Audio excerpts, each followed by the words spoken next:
3, 2, 1. You ready? You're listening to the Real Pineapple Podcast Network.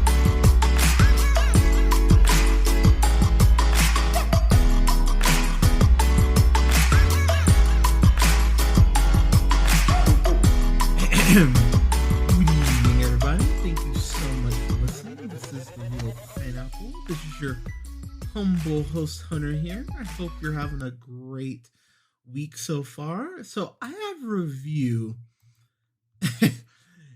Oh, this is going to be such a hard review. I have a review for Wander Darkly, which is written and directed by Tara Miele. I believe is how you say her name. Tara Miele, she has written a couple things, including The Nomads, which came out in 2019. That's a movie. It's got Tika Sumpter, Devon Ray. I think that was a BET film. Oh, it was not. I was way off on that. But she's done a couple things here and there. She actually is known best as a director on Arrow for the last couple seasons from 2018 and 2020. And she's also working she directed an episode of Batwoman. So she's done things here and there, but not a crazy amount. So the weird thing about this movie is that I really can't even tell you what it's about, which is kind of the frustrating thing. So I'm going to dance around this, and I'm telling all of you right now, it is intentional that I'm being this vague, because the movie, it's like a weird combination of a gothic romance mixed with a out-of-body experience film. That's the best way I can describe it.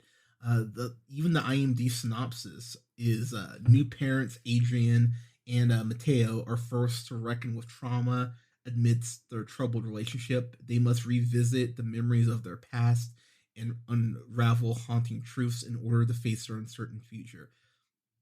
I mean, again, pretty fucking vague. I mean, it's a weird movie, and the best way I can describe this movie, again, without just giving everything away, Adrienne, who's played by Sienna Millera, I really want to shout her out, because she's one of those women I just don't think gets enough credit for just how talented she is. I loved her in 21 Bridges. I thought she was great. She was great in that. Watching her and Chadwick Boseman work off each other was a genuine pleasure to see. I loved their back and forth. Obviously, as Baroness in G.I. Joe Rise of Cobra, she looked amazing. But then you get to something like Lost City of Z and American Sniper. She's a hell of an actress, and this is one of my favorite roles that she's been in, because for where her character starts out to where the character ends up, you really have to feel like you're going through the hero's journey with her, and where she's coming from in regards to her marriage to Matteo, who's played by Diego Luna. Diego Luna, of course, you know from Rogue One, probably know from Book of Life, Milk, to name a couple films. The thing about their relationship is that it's very clear that they've gotten to that point where they're comfortable with each other. There's a new kid, their first kid. That's a new wrinkle in their relationship. They're clearly enjoying being parents, but the thing that's so heartbreaking kind of from jump is that it feels like this kid that they have was very much a last-ditch effort to save something that may or may not be worth saving. And at the end of the day, when you really think about it, that's unfortunately something that I'm sure all of us have seen play out in real life. It's really quite tragic, and them having that talk about it. I can't remember if it's I think it's Matteo who says it to Adrienne. You know, he talks about how, We just have to get through the first year. Like, you wanted to have a baby, we had a baby. You wanted to have a house, we did that. And Mateo really putting so much of it on him, and her retorting back, going, you want, there's this line, that I believe she dropped saying, you want me to make up a lie to justify your paranoia. Why are we together anymore? That car crash sequence that you see in the trailer, that happens before the 10-minute mark. Like, it's crazy when that occurs. But seeing how Adrienne reacts to the car crash, there is this certain thing that happens with the score that I went, oh my god, this is incredible. And the score, I will say, for me, was one of the biggest pleasant surprises for me, because the film itself, the score doesn't overtake the film. It definitely does its job as far as setting the mood, but it does a really great job of making you kind of almost snap back into focus at points where the movie kind of lets you know, like, you need to be paying attention right here. There are points, and again, I'm trying really hard to not go over, to get into too much, but one of the scenes I loved is that Adrienne flashes back to this point where she meets Mateo really early on, at this house party, and there's a character who shows up there that has more relevance than you may think, and it's really fascinating how the movie portrays that, hey, just talking to this one person. It's also really portraying the butterfly effect here, as far as examining the relationship. The movie does a really good job of saying, well, if this thing hadn't occurred, would they have even ended up together? Or if this thing happens, is there the anger, the frustration that this relationship has really at its roots when the film kind of presents it to you? There's a lot here that the more I watched it, I went, huh, okay. There is one line, and I believe, again, I believe it's Adrienne. I can't remember if it's Adrienne or Matteo. I believe it's Adrienne, though. There's this line that she drops where she's talking to another character, and she goes, my parents are a pain, but not a pain enough that I need to cut them out. Which, I don't know about the rest of you, but I've had to cut people out of my life because of COVID, or just their their feelings about COVID, about it being a hoax or whatever, and all that. And it's an interesting notion, that concept of when do you cut people out, especially people who are, literal blood family, or people that are so close to you that they feel like family. It's a really, that was something that the movie brought up that I went, I really appreciate that you went there. And the film itself goes to some places that I really don't think enough people will give it credit for. The best thing I can say is that it's a very weird movie. And I mean that in a true compliment. As a true compliment. The cinematography was some of my favorite in the film that I actually saw last year. And I'm incredibly sad that when I did my best of list, I forgot to bring this up as a honorable mention, because I really should have. There's a point where the film flat out even asks, what's the point of life? And at the end of the day, the film doesn't really give you an answer. And that is something that I actually appreciate, because while most films have something to say, I believe this film, at the end of the day, really is just trying to tell us, the royal we, to go ahead and just appreciate life no matter what forms. Take the good with the bad, but at the same time, don't take the people in your life for granted. That's really what I got at the end of the day. And again, there are some moments here where it turns into just more of a horror film than you would even really expect. But that ties into to very specific plot things, so I don't want to go ahead and go through that. But there is one scene that goes from a driving sequence to a scene in a club, and the transition in that, and the way that it's shot, I went, oh my god, that is just beautiful. Like it you'll know the shot when you see it. Um, it's beautiful the way that that was shot. I will say that the car accident, I would say pay attention to that when it happens in the trailer and when it is kind of alluded to and flashback to, because there's more in that scene that than meets the eye. That's the one thing I will say. And the last thing I will say is I love the way this wraps up. And that's gonna I think for me that's gonna be a big thing for a lot of people as far as your enjoyment on this.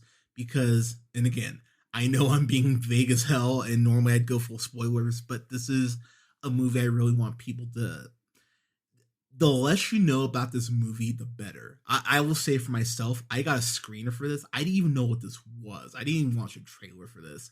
I just saw Sienna Millera, Diego Luna. I went, yeah, hell yeah, I love both these actors. Let's watch it. And you are just going to have to kind of discover for yourself and see what you think about it.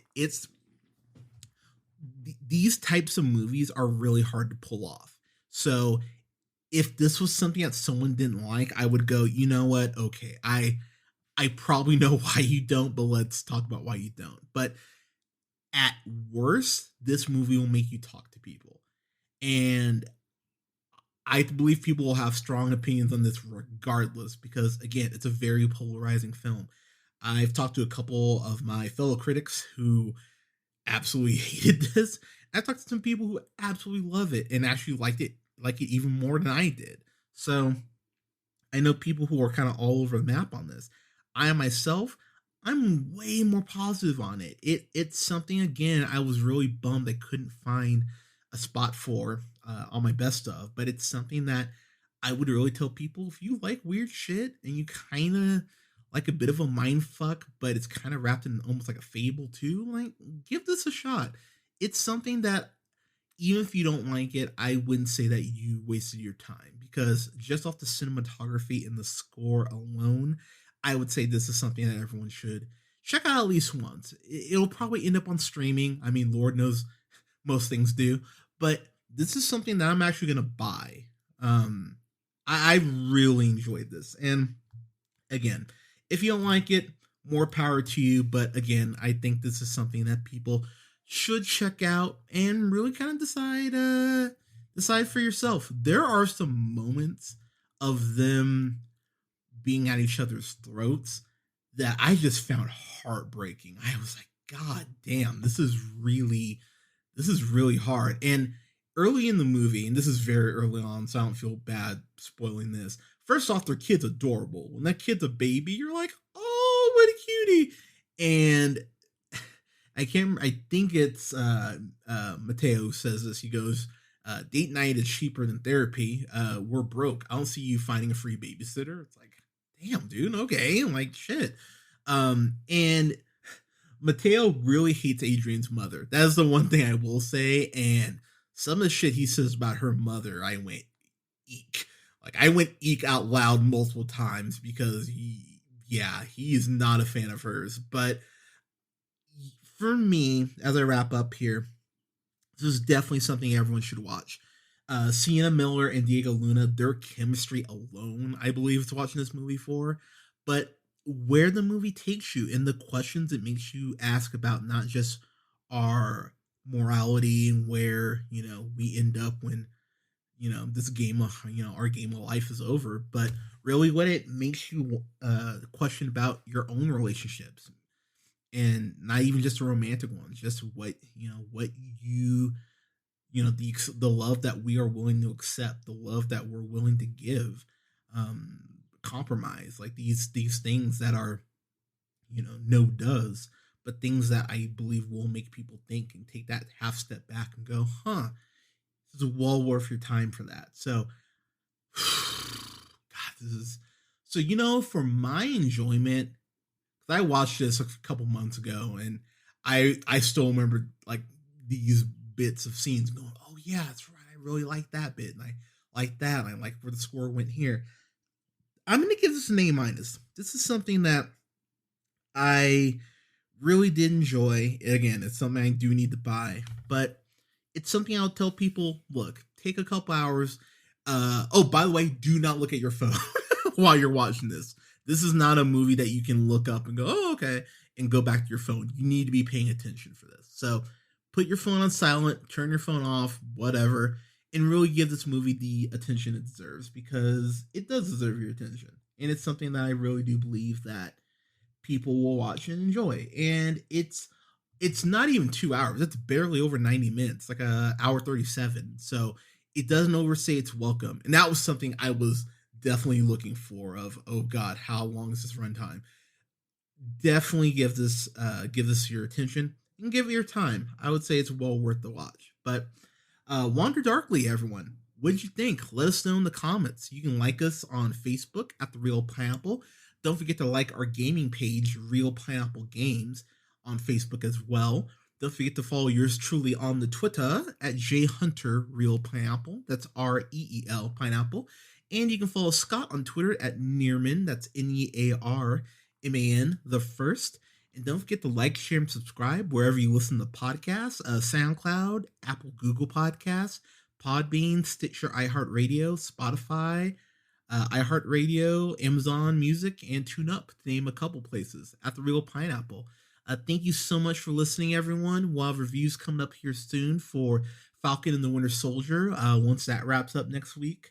I'm very excited to talk about that. Oh, it's going to be fun. We'll have reviews up here for WandaVision as well as for the Mighty Ducks Game Changers when that season wraps up, as well as the first 3 Mighty Ducks films. I'm excited to rewatch those. I haven't watched those in a while. And leading up to Fast and Furious 9, we will be reviewing all the Fast and Furious films that we haven't touched on. So I believe that we started with Fast and Furious 6, I want to say. So, yeah, that means we're going to be reviewing all the Fast and Furious films leading up to that. I'm excited. But everyone, thank you so much for listening. Take care of each other. Go get your COVID shot. Wear a mask, and we will talk to you soon.